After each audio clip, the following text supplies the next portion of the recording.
Kingdom of Morocco continues to host prestigious sports competitions in the world, thanks to the country's state-of-the-art facilities. We travelled to the North African country in May 2025 in time for the fourth round of the 2025 Diamond League in the capital city, Rabat. The track and field event was hosted at the Olympic Stadium, which is inside the Prince Moulay Abdallah Sports Complex. The 22,000 capacity stadium was completed in under 9 months, specifically for athletics. Every time we are ready, for example, for the AFCON 25, there is 0 stadiums that we have built. It's only stadiums that we have changed. It will also be one of the venues for the 2025 Africa Cup of Nations set to kick off in December this year. This facility will be used as one of the training grounds by the teams that will be participating in the FIFA 2030 World Cup, a competition that will be hosted by 3 countries. Next to the Olympic Stadium is the Prince Moulay Abdallah Stadium, which is being rebuilt after demolishing the previous one in 2023. The 69,000 capacity football venue is expected to be completed by December 2025, and it is set to host a semi-final of the 2030 FIFA World Cup. The reconstruction will cost an estimated 10 billion Kenya shillings, and it will be home to the Atlas Lions and one of the most successful domestic clubs, Sports Association of the Royal Armed Forces, ASFA.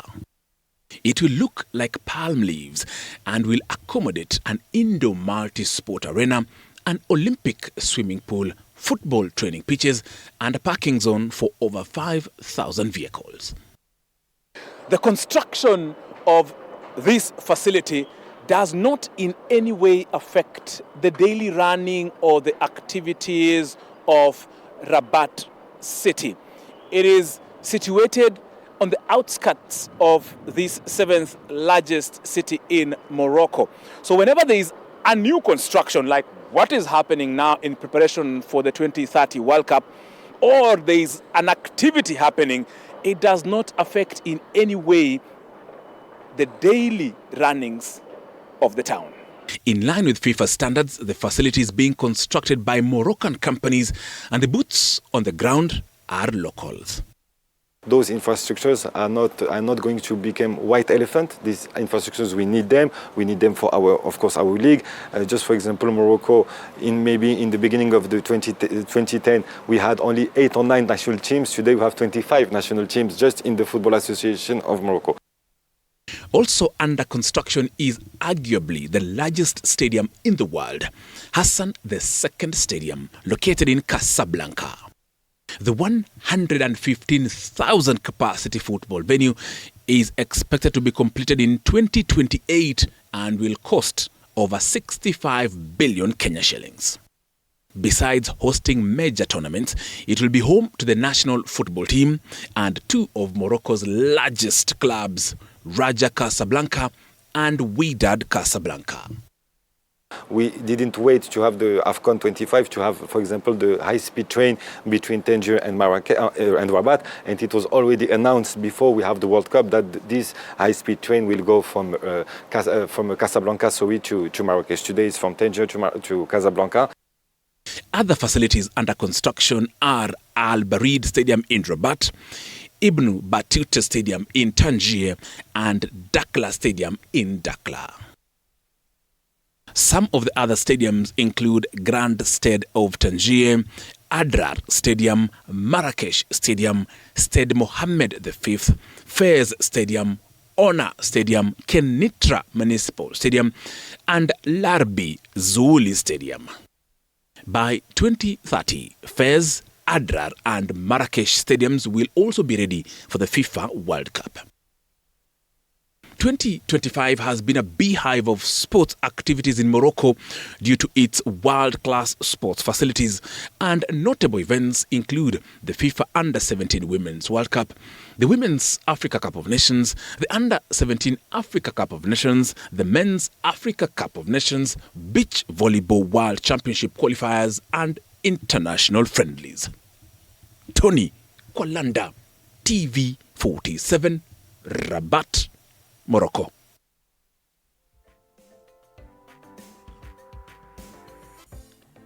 And from Morocco to here in Kenya, Monday Blitz has officially kicked off. Kwalanda covers what is happening in terms of stadiums in Morocco. Here in Kenya, Talanta City Stadium, we're expecting it to be done by the end of this year. Kasarani Stadium in Nyayo, the renovation already done.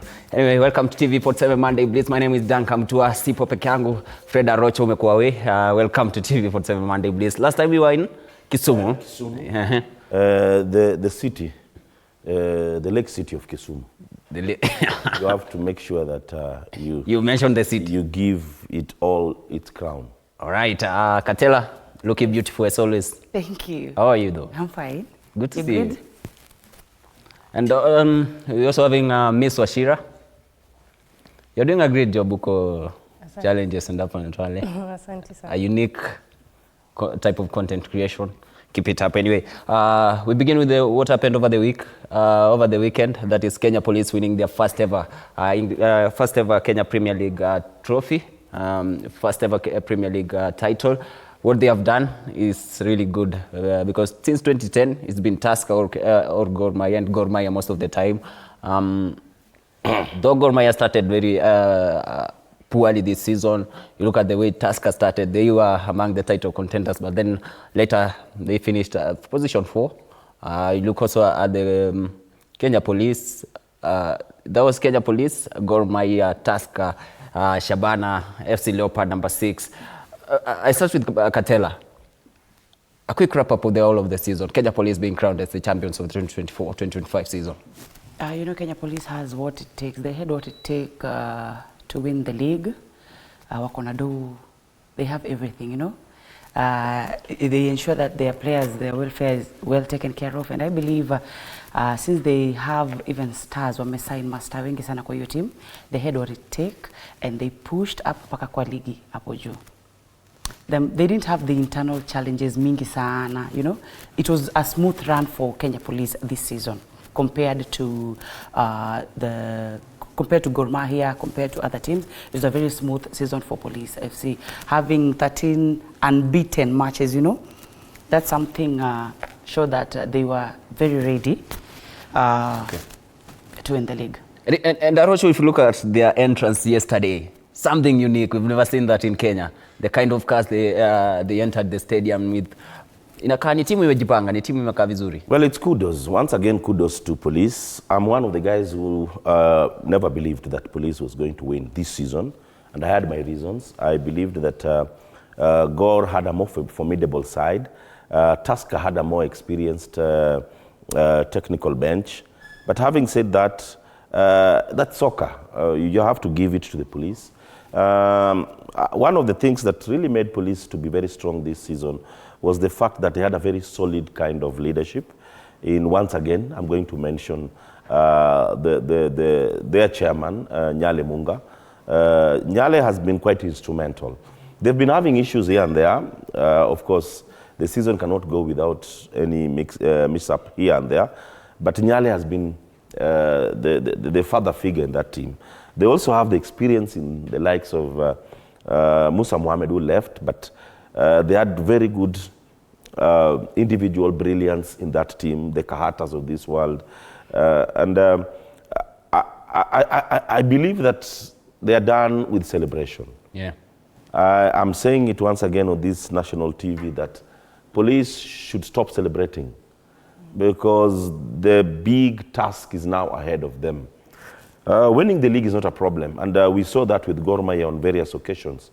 Winning the league, but when it goes to the Champions League, they don't do it. They don't do what we expect them to do. Kenya has been a country that is considered a walkover when you talk about the continental, the Champions League. So I believe that they're going to recruit well. I believe that they're going to make sure that they are ready for that championship. And they need to eliminate the likes of Simba and Yanga. Simba and Yanga these days don't celebrate winning the league.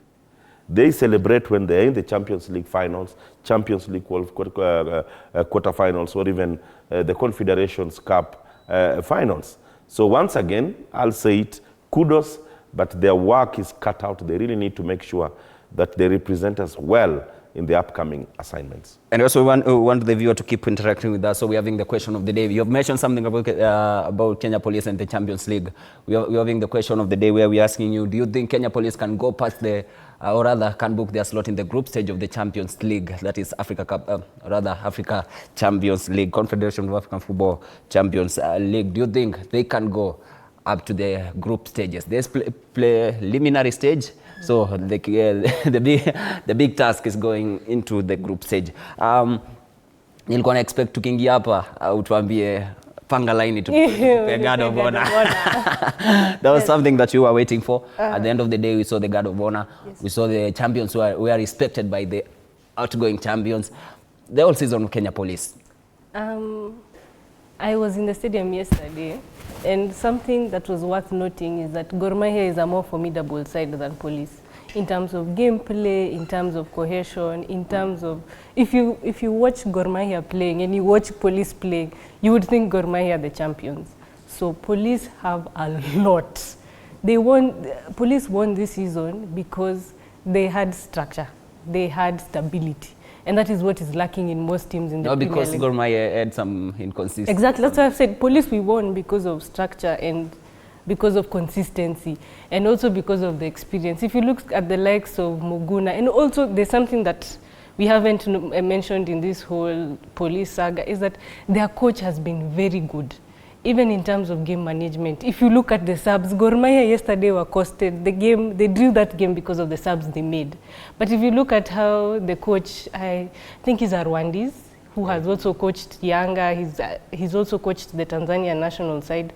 He's very good in terms of game management. If you look at the Police squad, some of the biggest stars are older, the likes of Muguna, Kahata, so they don't start. Look at Abu Domar yesterday, he was on the bench. So you can see the kind of game management that coach has.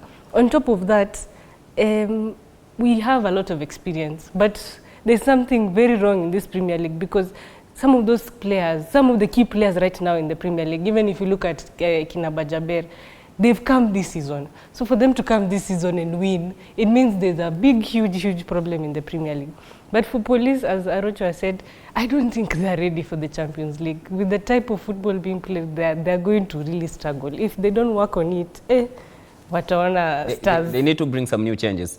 But Arocho, everyone talks about, or rather when you're looking at the end of the season, no one is looking at the other side of the coin. Those teams who were going down. Look at the likes of Talanta going down, the likes of Nairobi City Stars, one of the teams that season ikianza you would unge predict kwa they will be going down. But then Nairobi City Stars, Talanta, Naivas will be facing Posta Rangers. Na pia Muranga Steelers, someone waliponea, and someone was asking how did even Bidco survive? Well, I think the interest yesterday was in the relegation battle. You look at the fact that Mara was also a candidate just before the kickoff of the last match. We had Bidco, we had City Stars, we had Talanta. But I think Talanta lost the grip with their coaching staff. With all due respect to their head coach, I think the head coach was not ready for top flight football. Why am I saying so? Well, football is an event. It's a process, rather, not an event. I think the coach was thrown into deep sea, if you ask me. Yeah. She's never been a coach at the national level. She's never been a coach in the NSL or any other top league, and then you give him the Premier League side. I think that's where she lost it. I have a lot of respect to Talanta coach, but I think it was too deep for her. The fact that she came in as the head coach and she could not really get hold of that team. For City Stars have been going through some transition. City Stars lost a lot of their senior players. There's a time I think they had a pay cut. And for me, the effects are now being seen. Muranga, instability, inconsistency. I think they are one of the teams that have changed most of their coaches, and they're very lucky to have survived. If they continue with what happened this season, then the same problem will happen next season. Bidco, I think they need to bring in new good players. I think there's something that is tired at Bidco, and that's the reason why they struggled. But having said that, I think Posta Rangers and Samuel Molo Pamzo, the head coach of Posta Rangers, needs to be given some kudos. When he came in, the team was really struggling. He's made sure that the team now is going for the playoffs. And I know the history in Kenyan football is that there's no Premier League side that has lost against an NSL side, because we have a format where the National Super League team that is number 3 plays against the team that is number 16. So Posta Rangers will play Naivas. I think this is the second year running Naivas is playing in the playoffs. I'm not seeing them surviving. I'm seeing Posta Rangers, Samuel Molo's Posta Ranger, maintaining their status next season. But if they're not going to have money, if you don't have money, stay away from this game. Posta Rangers, if you don't have money, please stay away from this game. But it's a corporate team. Yes, I'm talking to Posta. If you don't have money, please stay away from this game, because Posta is one of the teams that is suffering. They cannot even pay for their for their fare, for their training. So it's a sad affair, and I believe that they are listening to me. If you don't have money, stay away from this game. Katela Arocha has mentioned something. Yeah, amesha predict, amesema Posta Rangers will be surviving because Naivas have been knocking. Last season they were there in the same stage. Last season, but on 2023-2024 season they were there. This season again, it's Posta Rangers. Last time it was Sofapaka. This season is Posta Rangers. Now they have that experience. Let me just say, I think they have now the experience, to win the promotion. I beg to differ because they've played it, I think, twice, right? Yeah. So this year, I think they'll come in different. They'll come in different tactical. They will really want to participate in Premier League. So I think this time with Posta Rangers, the way Arusha said, awako poa, and Naivas, trust you me, hapa mina ekelea Naivas. I'm really bidding for Naivas this time round because honestly, the experience in my foundation, so this time they're coming in different. And also, what does she think? No, I want to know where I play, how I'm going to set it. Yeah, experience, mara mbili. Trust me, ya tatu hapa. Nataka jibu hii kwanza. It's a point of discussion when a team is getting promoted into the Football Kenya Federation Premier League. I think they should look at the state of the financial status of the team before the team gets promoted, because you've mentioned something that is important. If you don't have the money, you stay away from top tier league. I don't know what you're thinking about. I think because zile teams zinakuwa relegated most of the time, they are struggling financially. I think with Posta Rangers, they did not expect to be there. The league was very tight. In fact, I think in the last time we were here, we had predicted City Stars, Moranga Seal, and Talanta. But now you see Posta Rangers have come here. So for them, it's a shock. So most likely Posta Rangers will retain their position in the Premier League. Yeah. Because for them, it's not something that they expected to happen. And also for Naivas, it's usually, Naivas are coming in as underdogs. So two things, if you have the experience of playing in the Premier League, there's usually a lower chance of you coming up. It's happened in the previous 2 or 3 seasons. Sofapaka played Naivas last season. So what are the chances that Naivas will come out this season? So I think for me, I think it will be a very tight game, of course, but Posta Rangers will stay. Okay, let's listen to one of the coaches akiongea kuhusu the whole season vile imekuwa. Wacha tumsikize kwanza. Ni good football. Tunaheshimu wapinzani, walikuwa ni timu nzuri.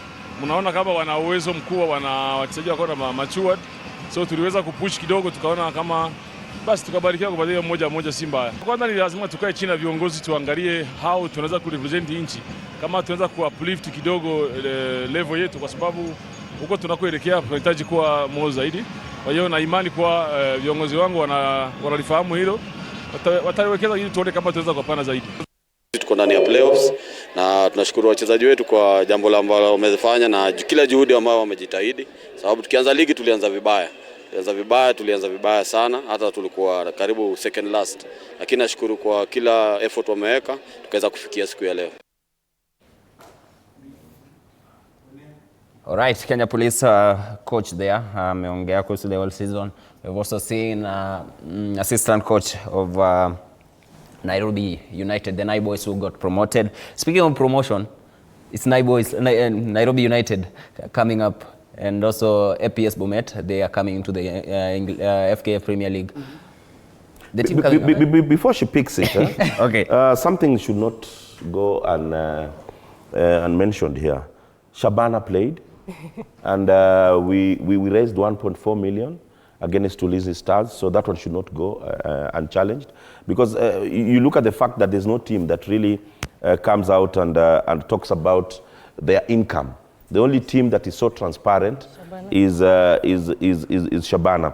But before Katela brings her opinion, I think Nairobi United has been promoted because of their financial muscle. Exactly. That is one. Two, Nairobi United has the best coach, if you ask me, in this country at the moment. That is Nicholas Muyoti. Muyoti has been so consistent in wherever he's gone. He was a coach at City Stars. Once, the moment he left, the team went down. He was a coach at Homeboys. He was a coach one time at Thika United. So he's been there and he has that experience. He's gathered what I call flying hours. What you call flying hours in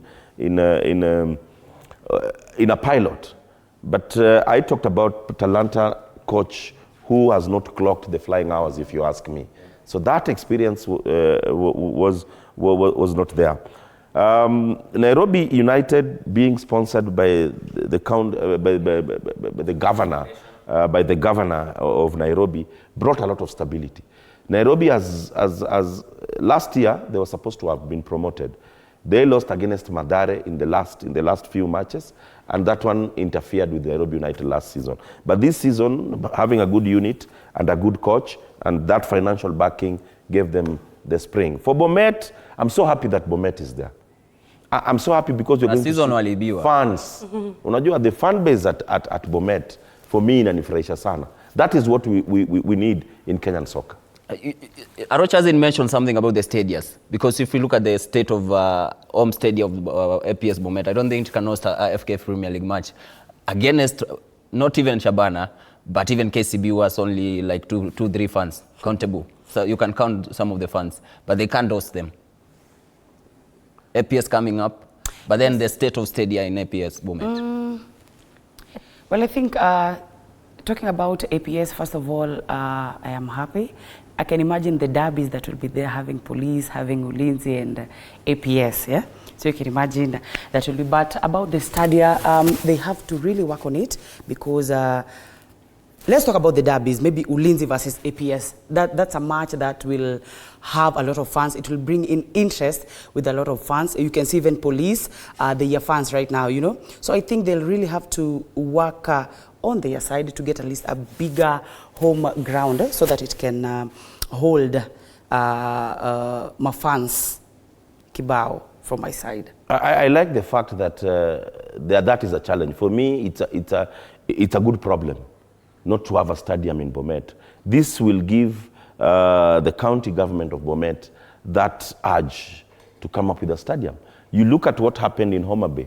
When Homa Bay didn't have a stadium, that urge came, and now we have a stadium in Homa Bay. So basically, when we have teams coming from the various parts of this country, it will be a challenge to the various authorities around to make sure that we have a stadium.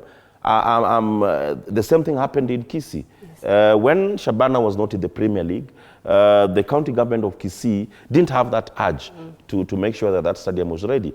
But once The team was there, you know, they pushed, and within 8 months, we had a very good stadium. So it's a challenge to the Bomet County to make sure that in the shortest time possible, they have a stadium that will make sure that AP can be hosted at home. I think also in regard to stadiums, look at what Ulinzi have done, look at what police have done. You see, so they will have backing. So it's a good problem. I feel like even in less than 5 or 6 months, they'll have a stadium working. But also, there are so many teams right now in the Premier League that don't have home stadiums.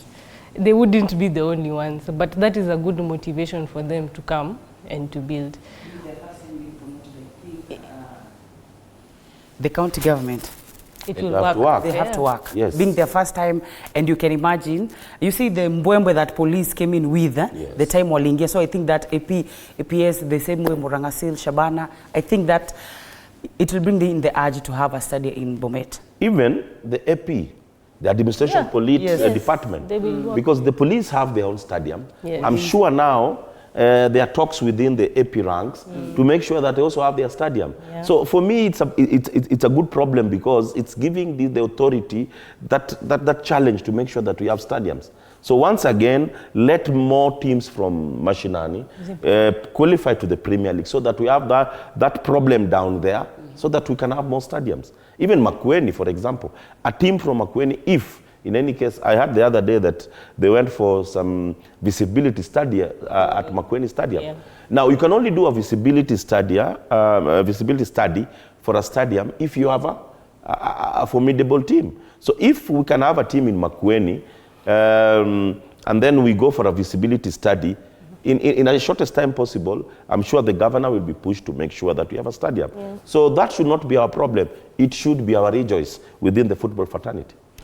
Also Nairobi United is facing Gor Mahia in Mozart Bet Cup finals. So I think that game will now determine how ready they are for this Premier League, because they've just been promoted. Gor Mahia also are really hungry. They've missed out on the Champions League, so they want to get into the Confederation Cup.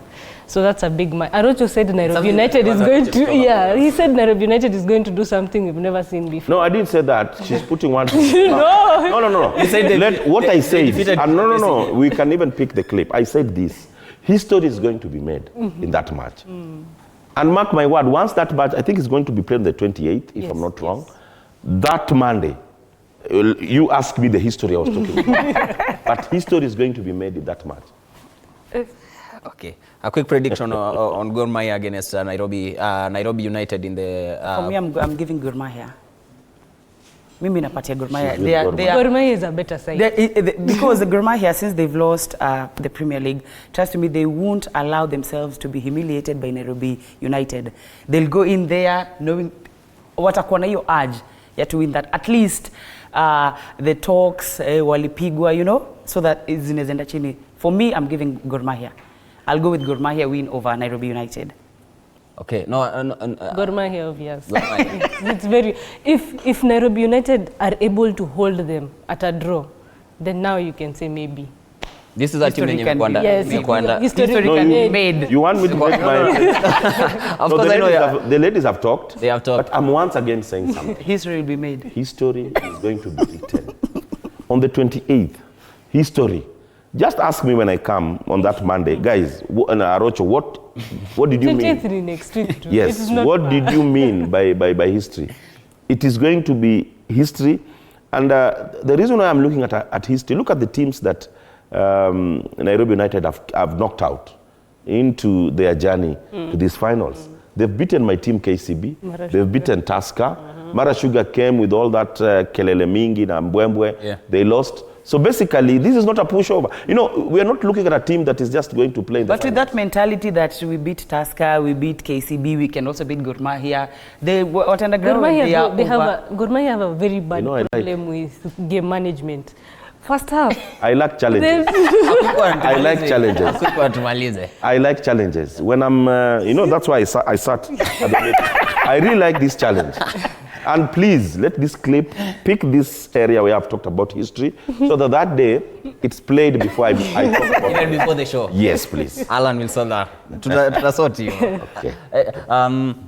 Because I can see Michael Finley is ako area. Tuendelee, lakini nitakuwa napangwa pia niangalie what is happening. What is happening in the Club World Cup? Because Dortmund against Sundowns, PSG. Manchester City, PSG.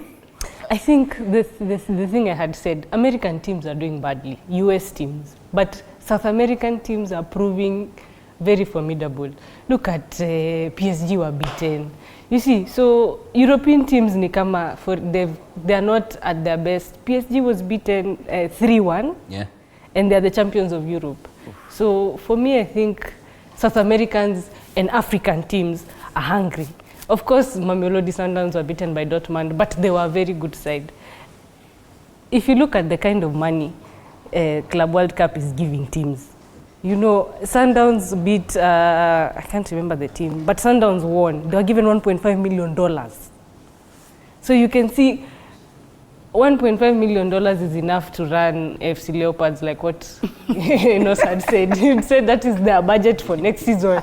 You see, so African teams are so hungry. European teams, like the likes of Manchester City, I feel like they're lacking in that hunger. This competition, ni kama competition in our chosha. Okay. You see, yes.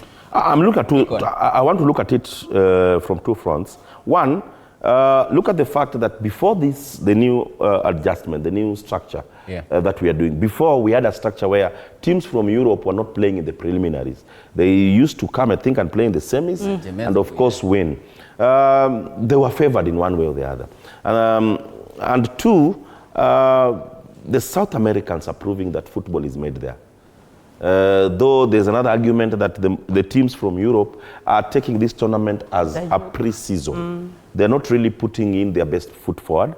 They're just there to make sure that they don't get sanctions from FIFA, because this is a tournament that they have to play because of their position within their continents.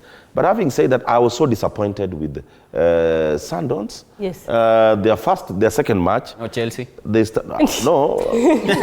Well, I was not expecting much from Chelsea. Okay. Whoever expecting much from Chelsea is the one who should be having a checkup. But I was disappointed with the African representatives.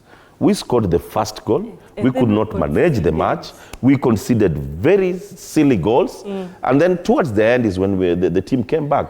So you can see the African teams have given all for this tournament, not necessarily because of the amount of cash that they are receiving, but I think it's also an exposure. It's an opportunity. This is the first time that teams from Africa, clubs from Africa, are playing clubs from wherever, from all over the world. It's an opportunity, a very rare opportunity, where clubs like, for example, Gor Mahia can play Flamingo. Where else will these two teams ever meet? So basically, I think it's an opportunity for them to sell themselves on the pitch. But for the Europeans, as I said earlier, I think they're just doing a pre-season. They're not really serious. And that's why I think PSG lost the way they lost. Well, I don't think the likes of Bayern are taking it as a pre-season, because look at the results that they are registering. But they're playing all clubs. It's an unpredictable tournament. Actually, surprisingly, if you look at all the European teams, they're playing all their new signings. Man City in our first game, we played 4 new signings. So you can see the level of... Yes. The level, they're taking it for joke. The new signing are the best... When in the Premier League will you see a new signing playing 90 minutes? Juzi umesema the teams. 90 minutes. Juzi said the players wamezeka. So a quick one on the Club World Cup, because I'm being told we have to go for the interview. It's a unpredictable tournament, because the results that are coming in sometimes, it's not what a lot of people are expecting. So I believe we expect the unexpected in this tournament, this FIFA Club World Cup tournament. So let's expect the unexpected. It's a tough but an unpredictable tournament. Arocho tufungie, because we have to have the interview with the interview to do with the matters basketball in the country, not even in the country, but in Africa. Tufunge. Me, I think this tournament is just about TV rights. It's about the money. It's about, and that's why there's a lot of money. So what FIFA is trying to do, other than testing the grounds for the World Cup coming up in 2 or so years, they're also trying to make sure that money, they're making money, because the amount of money that is being dished in this tournament, for me, is outrageous. It's outrageous, and that's why I feel the tournament has been diluted. All right, thank you, Katela. Thank you, Arocho. Thank you, Ms. Wachira. We are going to take a short break, but usiondoke, we have a lot to discuss, including matters basketball here in Africa.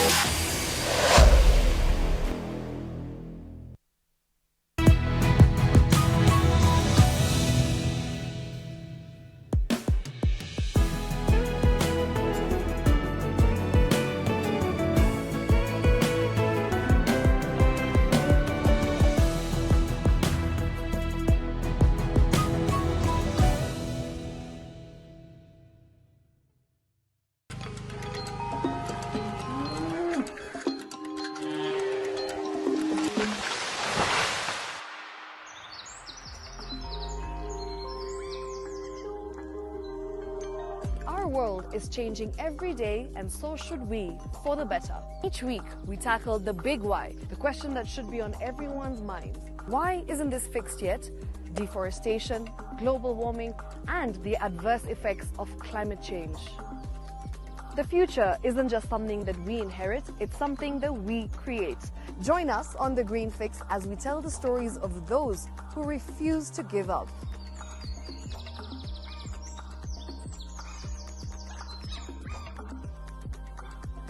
When it comes to fixing the planet, there is no time to waste. Join me, Shiksha Arora, on Thursdays at 9 p.m. on The Green Fix as we look into the big why, you and I.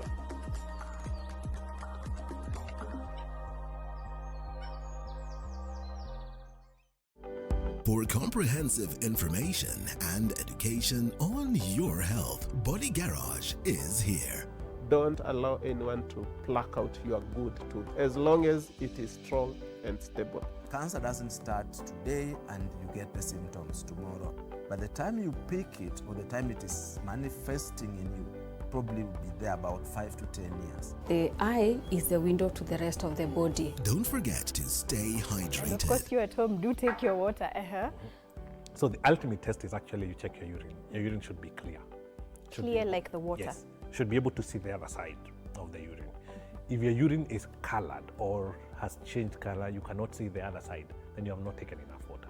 Don't forget regular health checkups. Early detection saves lives. I want the message be, we can prevent cervical cancer. We prevent cervical cancer.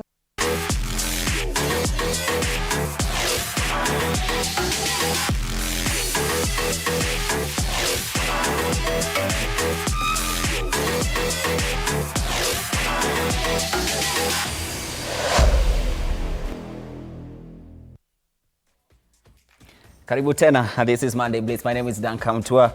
Now we are going to have a conversation when it comes to matters basketball. When I was growing up, it would take kilometers for one to access a basketball court. But nowadays, it just needs one, let's say 100 meters from where you stay for you to access a basketball court. Thanks to NBA and thanks to NBA Africa. And today we're having Michael Finley, who serves as a Senior Director and Country Operation Lead for the NBA Kenya. Mike Finley, good to have you. Thanks for having me. How's Nairobi so far? Incredible, wonderful, yeah, excellent. I love Nairobi.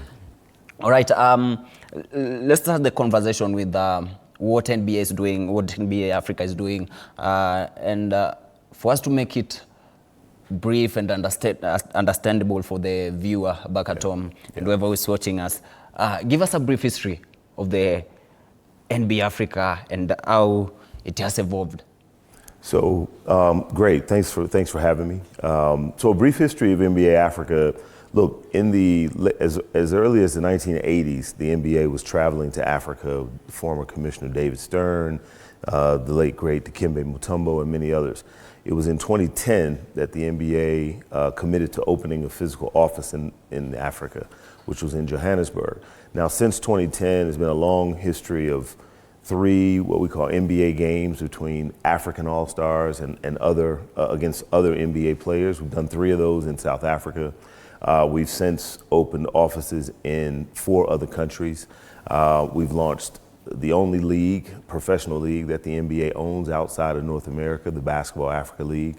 As I mentioned, we have an office in Nigeria now, we have an office in Senegal, an office in Cairo, and the 5th office that the NBA opened in November of 2023 was here in Nairobi, Kenya.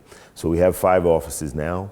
The Basketball Africa League has just finished its 5th season last week down in South Africa. And the game is growing from strength to strength.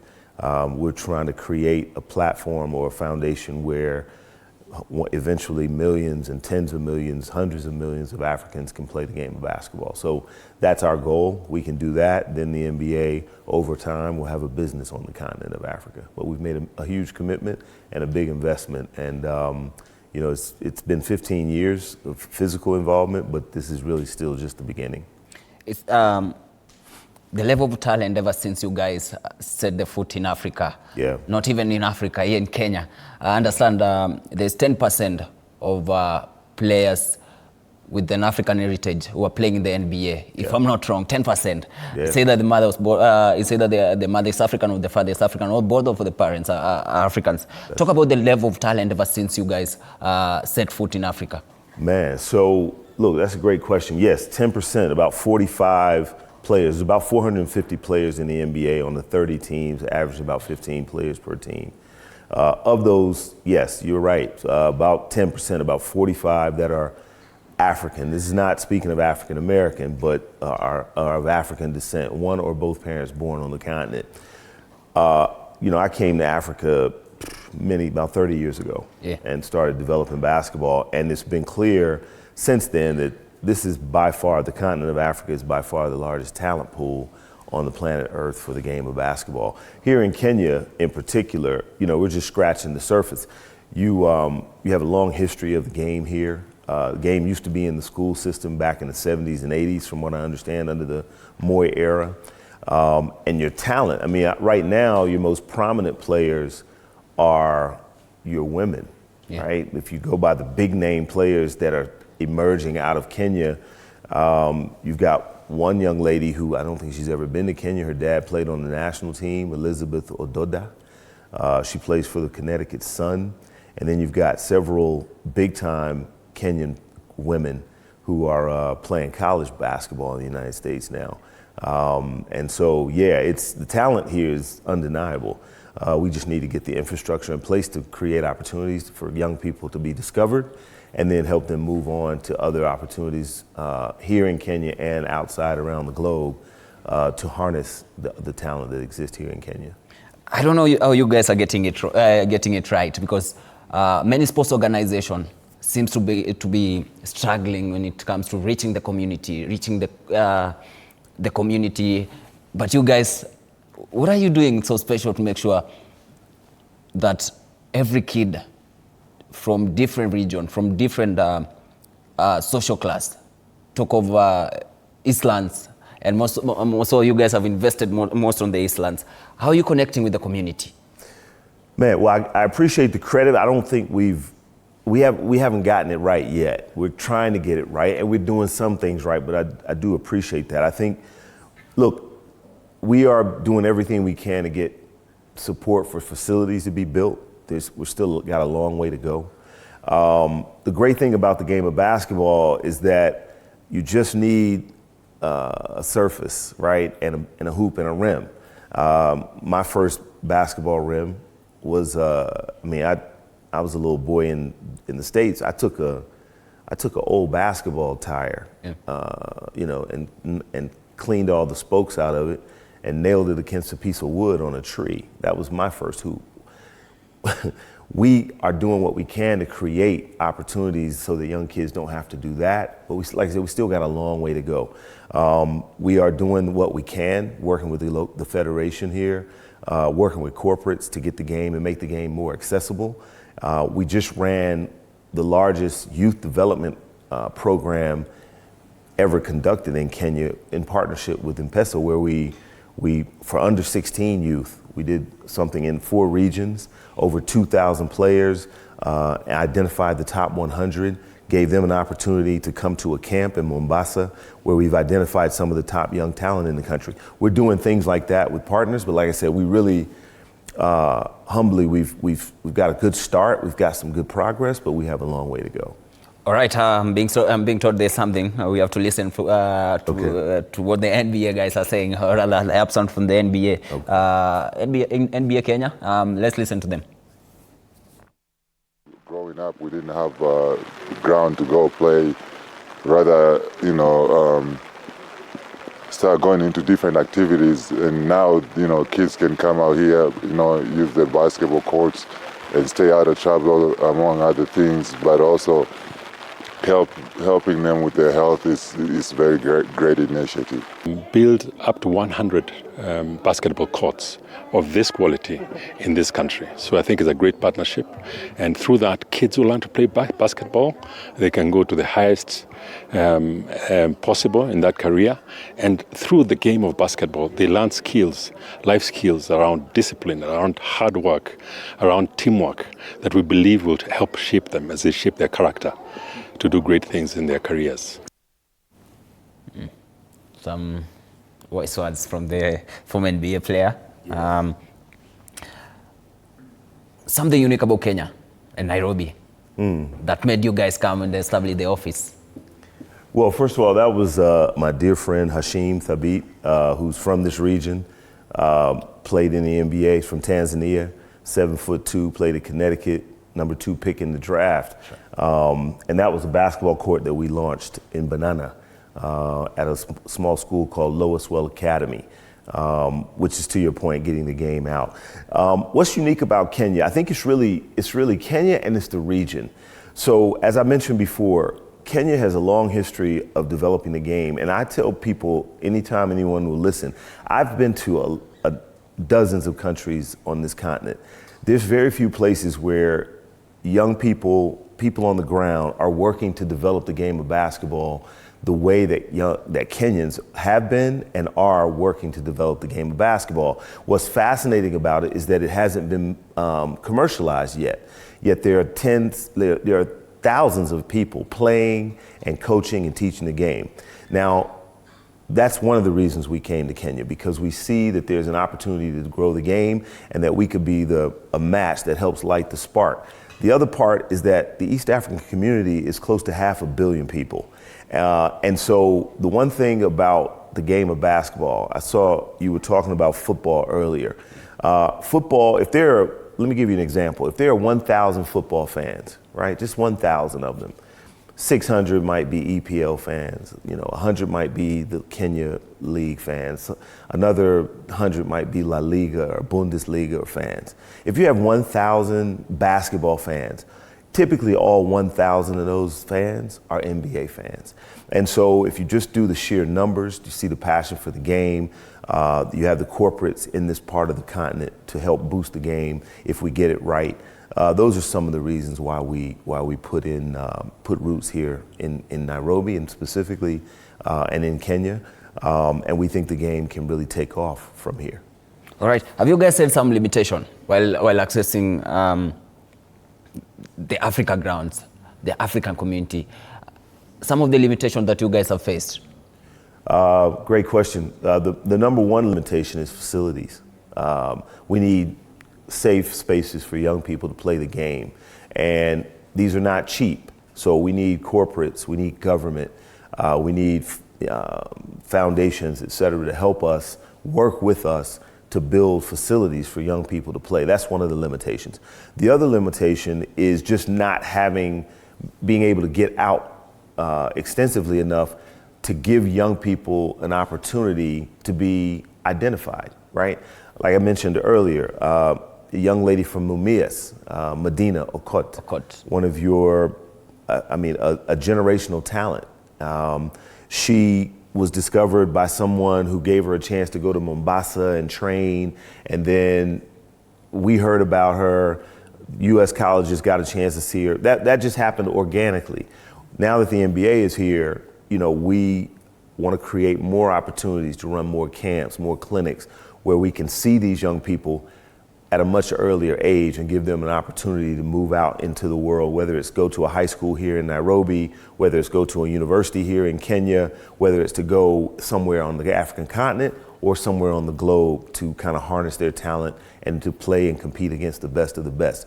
So those are some of the limitations. And then corporates, the number of corporates that'll get into the game with the NBA to help grow it. I think those are some of the limitations that I would say are right off the top of my head. And I'm seeing something on the screen that's the road to BAL, and Nairobi City Thunder being the first Kenyan team to take part in the tournament. Yes. It's been 5 years since the tournament was launched, the first of its own in Africa. Yeah.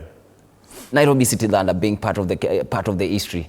Yes. As one of the best team in Kenya, even playing in the road to BAL. Yes. What does it mean for NBA Africa, for NBA Kenya, and even for the Kenyan basketball?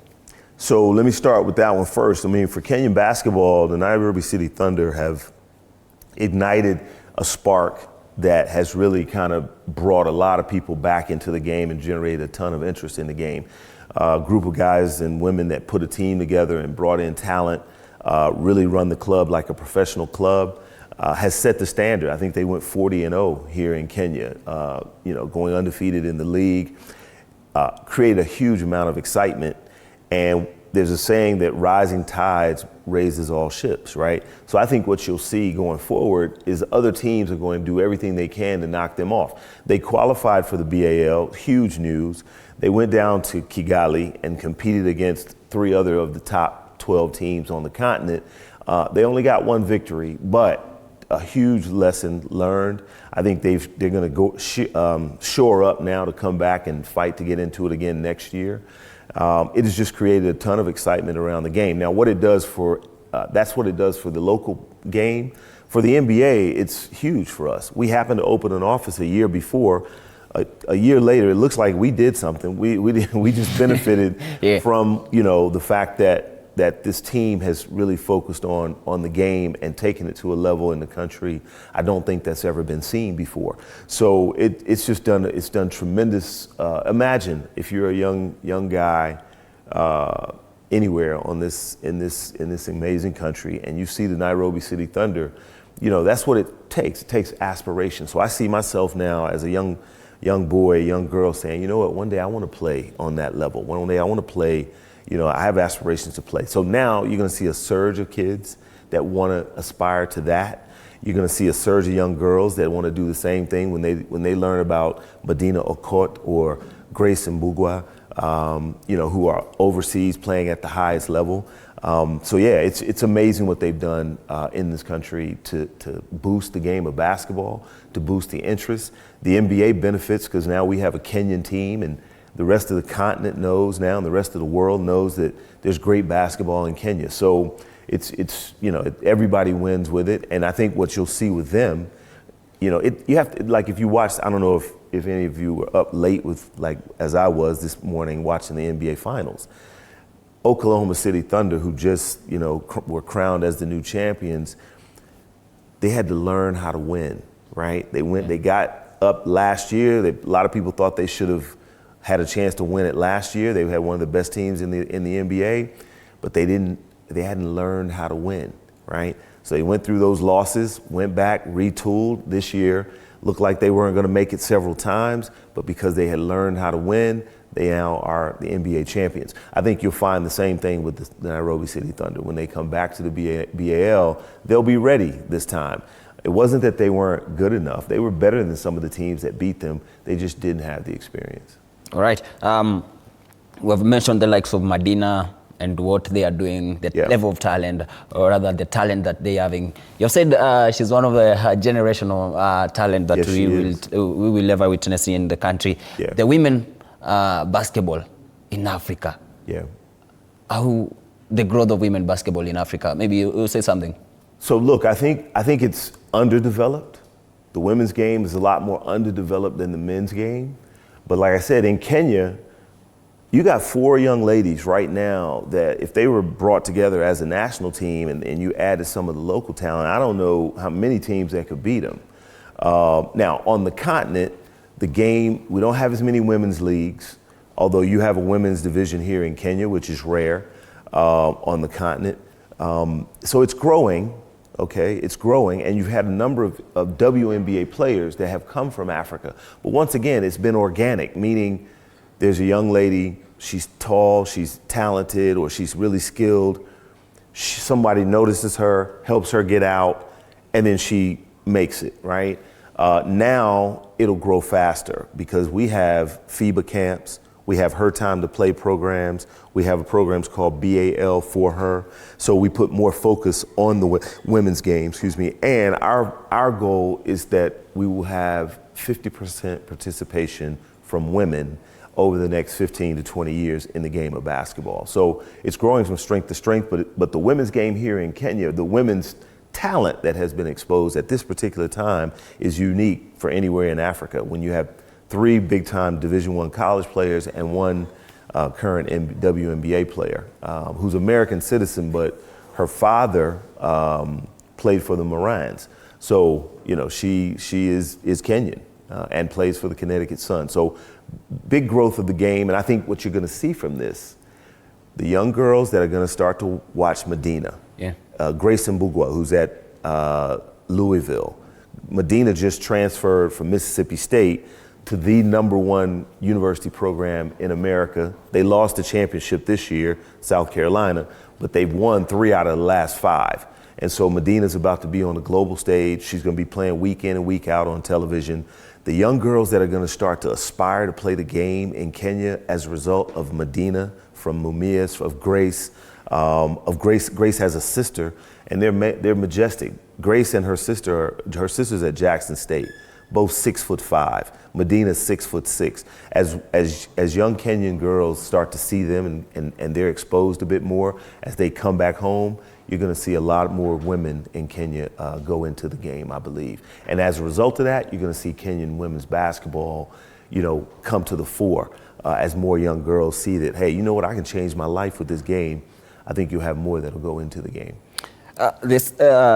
One of the challenges that Kenyan basketball, more so the Premier League basketball, the top flight basketball league is facing, I think it's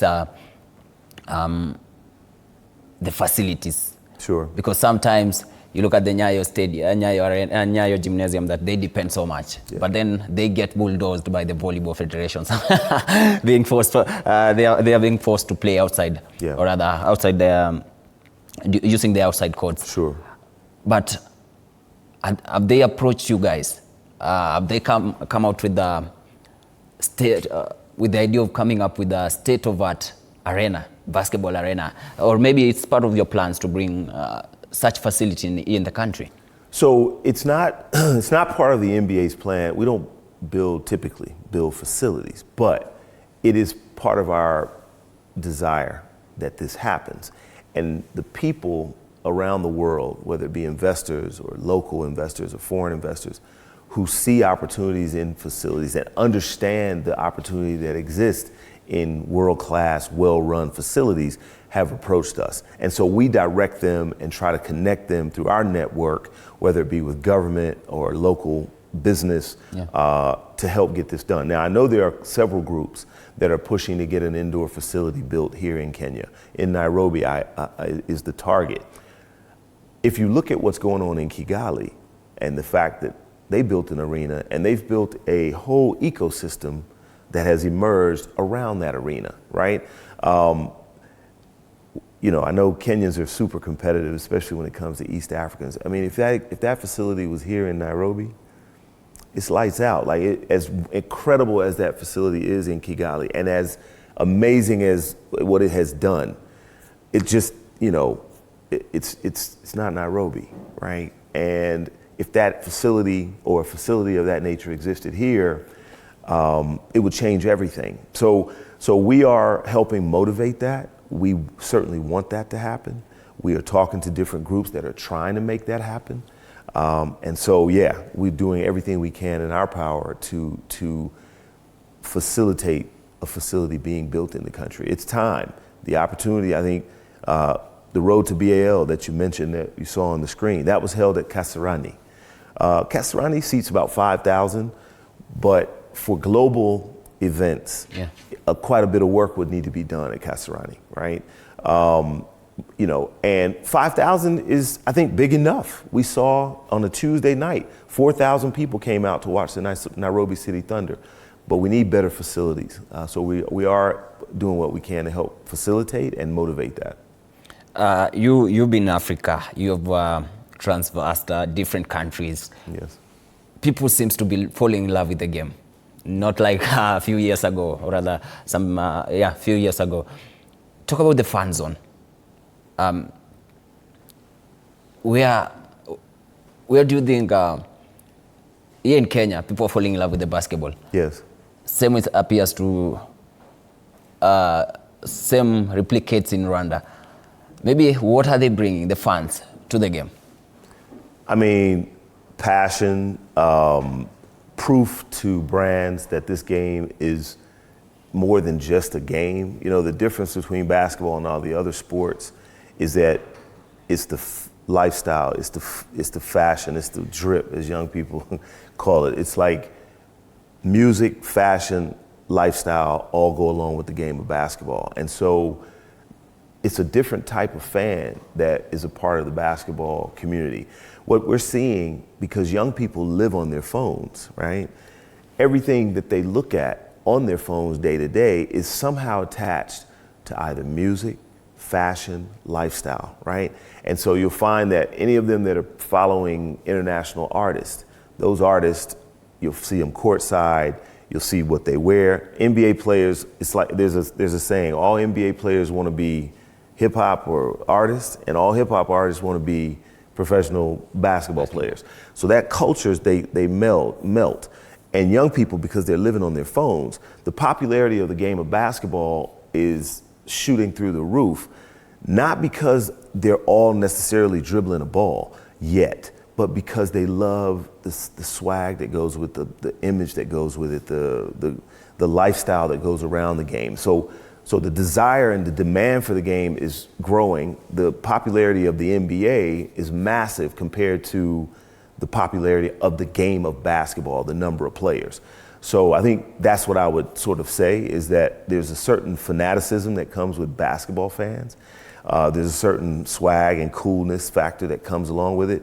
And as every person that comes to, you've been to Nyayo, I mean, anybody that gets up to go to the bathroom, you're basically on stage, right? If I walk from the end of Nyayo to go to the bathroom, everybody in the gym is looking at me. So I gotta be dressed, I gotta look a particular way, right? So I think that's sort of the fanaticism that goes along with the game of basketball and why the game is growing so fast. The popularity of the game is growing through the roof. We just have to build quick enough to supply that demand. And NBA, at the end of the day, it's all about business. NBA Africa is a business now. Sure, it is though. Yeah, you're right. Maybe in-depth information on NBA Africa as a business setup and how you guys are benefiting.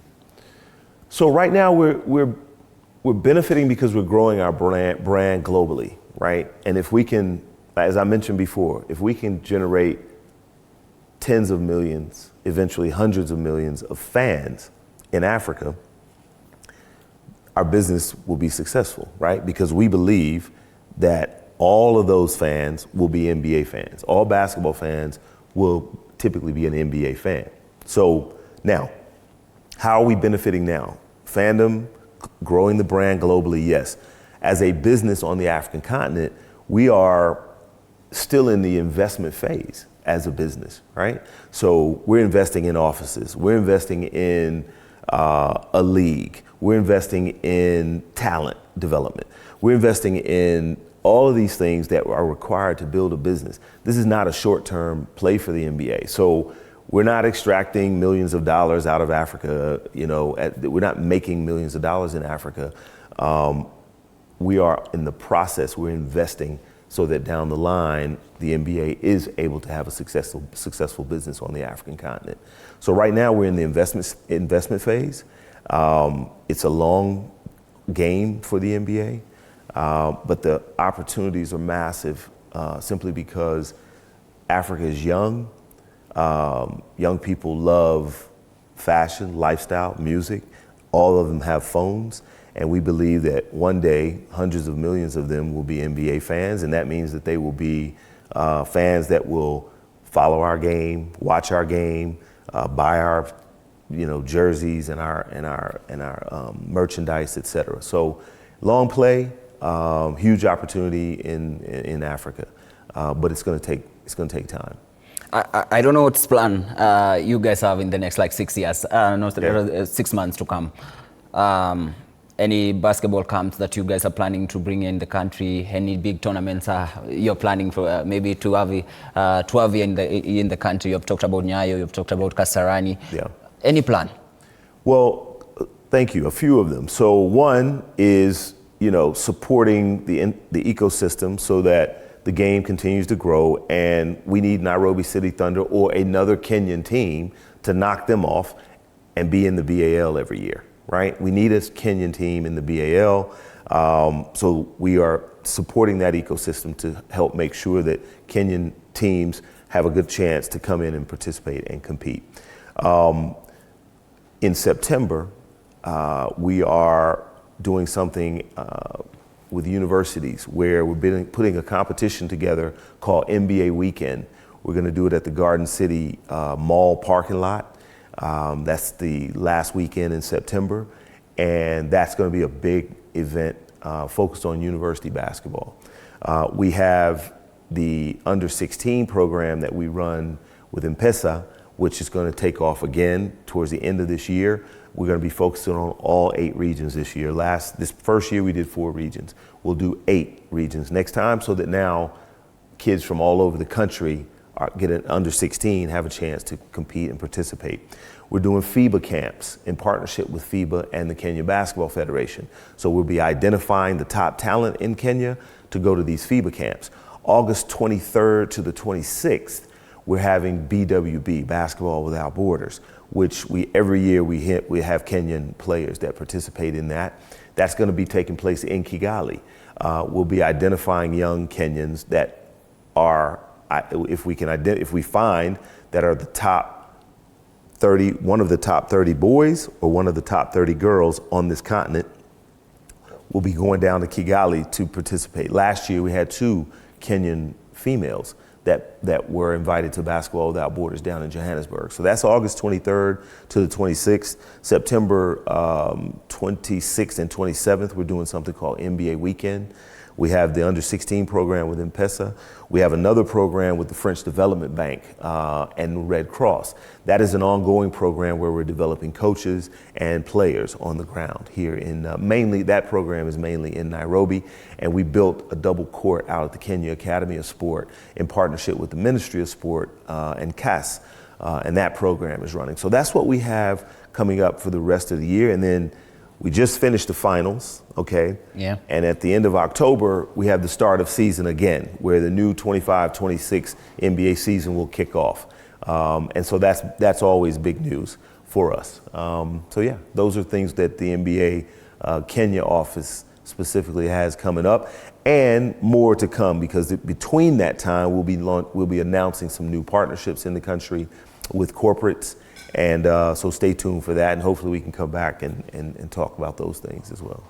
And finally, I think corporates are responding so well to your ideas, to the NBA, Kenya. They seem to be liking your ideas and investing in your ideas. But when it comes to Kenyan basketball, top flight basketball, seasons down, I haven't seen a sponsor coming up. I don't know. What do you think they're getting it wrong? Because no one, for where I'm sitting right now, I can say no one wants to, no corporate want to associate themselves with the Kenyan basketball, the Kenya Basketball Federation Premier League. Okay. Going down, season in, season out, no sponsors coming in, or rather no visible sponsor that someone can say, I'm associated with Kenya Basketball Federation. Yeah. I'm associated with the Kenya top flight basketball. Yeah. Where do you think they are getting it wrong? And where do you think they should rather improve for them to attract the corporates who can support the game? Yeah, so I won't say that they're quote unquote getting it wrong, because I'll tell you what I've seen in most countries, with the exception of a handful. They don't have a league. what the Kenyan Basketball Federation is getting right is that they have a league every year. And if anybody goes down to Nyayo and watches, the energy, the fever around it, especially now that the Thunder are part of it, is something that is really, it's hard to explain why there are no partners. Now, I am hearing through the grapevine that there are partners that are coming in for the next season. I've heard that. Now, I don't know if it's true or not, but we'll see. I think at the end of the day, they've got a good product. They're consistent because the league happens every year. I've been to going to games at in the Kenya League for the last 15 years. It all typically comes down to perception of legitimacy of management, right? And so I think they're doing things to get that right and fix that. And then it takes, if there were a better facility, I think it would be easier for corporates to kind of see it and understand it. Because Nyayo, you gotta go there and you gotta be intentional about it. Yeah. And I think sponsors may look at it and say it's a small venue, et cetera. If they go to those games, they feel the energy around it. I think it's coming. I think it's just a matter of time. But yeah, I understand what you're saying. I think that they're getting a lot of things right. There are a couple of things that I think if they just made adjustments, that corporates would kind of say, you know what, this is a hot product, it's coming, we can trust them, and they'll go with it. I think it's just a matter of time before that happens. And with us being here, I think it'll help that as well. And we work closely with the Federation and the local league. So hopefully we can share best practices and improve. Let's give them time. Anyway, because of time, I'm being told we have to wrap up. Okay. We can keep the conversation basketball going even for hours. But before we wrap up, because I understand there's parents who are watching, there's a kid who's watching, even a teacher or a basketball investor somewhere who's watching. Sure. Maybe I want you to speak to them. Lastly, let's wrap up. I would say to the young Kenyans, opportunities are coming. If you love this game, you may not see it right now, keep working. There are many eyes now on the ground looking for young people that can play and trying to help them move to spaces where they can improve their talent. To parents, any sport, I would insist, my children, I must play sport because it's one of those things that helps a young person become more well-rounded. Basketball is a great game. We're working to get more young people access to the game, but it's coming. If you look at what's happening at the professional level in Kenya and the fact that now the NBA has one league that we own outside the United States. It's the Basketball Africa League. It's the pinnacle of African basketball. So the aspirational opportunities are there. Now we're helping to identify talent. I would say get into the game, work hard at the game, and opportunities will come. And there are young Kenyans that are proving that without the NBA having been here. So now that we're here, I think more of those opportunities are going to become available. Things are going to grow from strength to strength. We're just adding to what's already happening in Kenya. And I think that there's a bright future. So stay at it, keep going at the game. And I think your young person will be noticed. And opportunities will come for teachers to teach and coach. We're doing more of that. So yeah, I think that the future is bright for basketball in Kenya. All right, thank you, Michael. Thank you for creating time. And thank you for doing what great job that you are doing to make sure the basketball in the country is growing. Keep doing what you're doing to make sure the kids out there have that experience of playing these beautiful sports. Well, thank you for having me, Asante Sana. I really appreciate it, and keep doing what you guys are doing, boosting sport in the country. I think it's obviously one of the critical elements needed for all games to grow, but especially our beautiful game.